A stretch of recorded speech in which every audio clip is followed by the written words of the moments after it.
So I'm originally from Turkmenistan, but I've been living in Melbourne with my husband and 2 sons for the last 16 years. I worked as a journalist in Turkmenistan, and I'm very interested in world events. That's very interesting. What's it like to be a journalist under such a suppressive dictatorship? I was very young and didn't understand the full implications until I was confronted by law enforcement over a couple of articles I wrote. I was a single mum with a young child, and eventually I decided to leave journalism for a corporate job. I've been reading anything I could find about Jamal Khashoggi in the last few days, and I feel a lot of respect for his independence and his choice to confront the Saudi regime. Yes, he really did sacrifice a great deal to be able to do what he did. He had to leave his home, his family, his children. And the most tragic part was the fact that even after all that, he wasn't able to escape. I was surprised at how little press there's been about his murder. I couldn't find anything anywhere to explain why they would murder him so gruesomely. Was it his open criticism of the Crown Prince?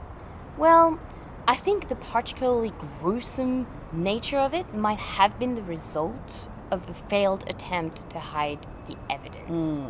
In an ideal world, you would expect the US and other Western countries to lead the response against Saudi Arabia, but it seems these days the special allies can literally get away with murder. I don't know why they chose such a sloppy method of murdering him. And that's something that's confused a lot of people. But we still have to look at all the evidence and see that this is in fact what happened, and the Crown Prince did have a role to play in it. Oh, absolutely. There is enough evidence to implicate the Crown Prince. Even the United Nations investigator says so clearly in her report. Unfortunately, the report has no legal standing.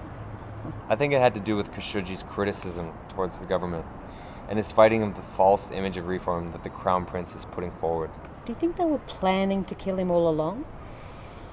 Why could they stage an armed robbery, for example? Were they sending a message to other Saudi Arabian activists? I honestly don't know for sure whether it was meant to be a message to other activists. This was a badly covered crime, and one could argue that it was meant to frighten others. Yeah. But the cost of it for the Saudi government doesn't seem to have been worth it. Would they really give up their aspirations for a positive human rights image by openly terrorizing people away from criticizing it? That's just counterproductive.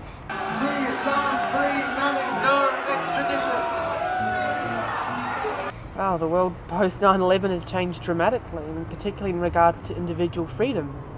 The ability to express yourself without fear of retribution. Obviously, Khashoggi, he would have been familiar with how individual freedoms can be suppressed. But I don't think he would have expected this outcome. Honestly, no matter what the outcome, the goal was, this turned out horribly for the Saudi government.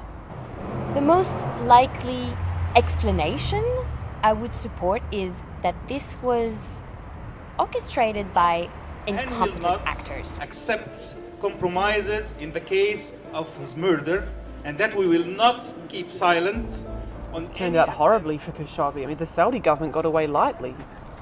Ironically, I think as tragic as Khashoggi's death was, It proved more about his message of the tyranny of the Crown Prince right, more than anything he could have done alive. And the West looked the other way. I agree. There was practically no justice for him, though. The world didn't hold the Saudi Arabian government responsible at all. The message here is it's not just a question of justice, but of political influence and power. Really, it's no surprise for anyone who pays attention to Saudi Arabian human rights records. I still remember what happened to Hamza Kashgari. What happened to Raif Badawi? And what happened to Dina Ali? and what happened to Lou Jane, Al-Hathal, the human rights crisis they are responsible for in Yemen. Nobody's there to advocate for our rights. Those in power simply don't care enough to do anything. It's because they're only self-interested, such as big, beautiful weapon deals. The world knows about Khashoggi because he worked for the Washington Post, but not just because of his prominence as a journalist. So many other activists, like the ones you mentioned earlier, just disappear. Khashoggi even knew about the Saudi government's readiness to murder dissidents. And there are even released text conversations of him advising another dissident who was threatened by Saudi agents. We have every reason to believe not only that this was premeditated, but also that this came from the very top. The main people involved in this crime had no other reason to be in Turkey. And there were even phone conversations during the event reporting back to Riyadh. And those people remain unprosecuted for their crimes, as the US and other Western countries need Saudi Arabia for their so-called war on terror. War on terror.